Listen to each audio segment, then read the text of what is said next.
Assalamualaikum warahmatullahi wabarakatuh. Pendengar setia Radersa, saya akan membacakan berita untuk hari ini, Jumat 3 April 2026. Sari berita penting. Sekadal gedung Bank Jambi 13 miliar di kota Jambi dibangun dulu, perda belakangan. Berita kedua.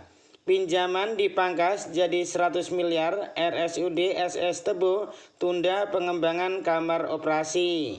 Berita ketiga. Kursi Kadisdik Dharmasraya kosong setahun, seleksi tuntas namun manajemen macet. Penetapan macet. Berita selengkapnya. Aroma kejanggalan menyelimuti penyertaan modal pemerintah kota Jambi Pemkot Jambi ke Bank 9 Jambi senilai 13,1 miliar. Gedung yang digadang-gadang sebagai bagian dari investasi daerah itu kini justru terbengkalai, tak dimanfaatkan meski sudah rampung sejak 2 tahun lalu. Fakta mencengangkan terungkap, pembangunan fisik dilakukan terlebih dahulu pada tahun 2023. Sementara dasar hukum berupa peraturan daerah Perda baru disahkan pada tahun 2024. Kondisi ini memicu kritik keras dari berbagai pihak. Ketua LSM 9 Jambi, Jamhuri, belak-belakan menyebut proses tersebut janggal dan berpotensi bermasalah secara hukum. Bangunan sudah jadi, baru Perda menyusul. Ini terbalik dari berisiko, istilahnya perda anak haram, tegasnya. Kamis 2 April 2026. Tak hanya soal legalitas, Jamhuri juga menyoroti nihilnya kajian kelayakan dan analisis investasi yang seharusnya menjadi dasar penggunaan uang rakyat. Investasi miliaran tapi tidak jelas untung ruginya. Kajian tidak ada, ini bukan sekedar lalai tapi patut dipertanyakan, katanya tajam.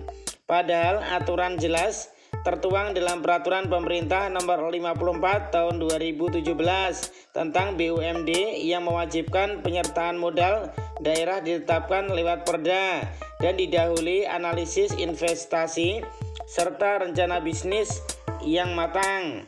Perda tersebut sendiri baru diketok pada 9 Oktober 2024 oleh Sri Purwaningsih. Dalam aturan itu, total penyertaan modal Pemkot Jambi ke Bank 9 Jambi mencapai 54 miliar, termasuk aset berupa tanah, gedung, dan pagar senilai 13,12 miliar di kawasan Jalan Raden Matahir. Namun hingga kini aset itu belum juga dimanfaatkan. Ketua DPRD Kota Jambi, Kemas Farid Alfareli, menegaskan pihaknya tidak akan gegabah menyetujui pernyataan tersebut tanpa kejelasan proses. Kami ingin semuanya clear, legalitas harus kuat, proses harus transparan, ujarnya. DPRD bahkan meminta pendapat BPKP yang menyertakan audit independen ulang dengan melibatkan KPKNL karena ada potensi penyusutan nilai aset. Ironisnya, sebelum aset itu resmi diserah terimakan, kasus pencurian justru sudah terjadi di sana.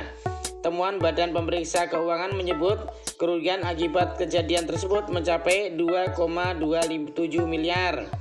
Situasi ini makin mempertegas lemahnya pengamanan dan pengelolaan aset daerah.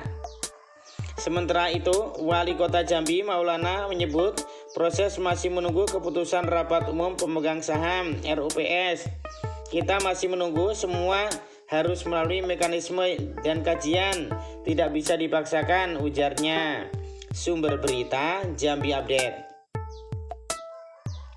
Demikian berita untuk hari ini. Terima kasih atas perhatian Anda. Wassalamualaikum warahmatullahi wabarakatuh.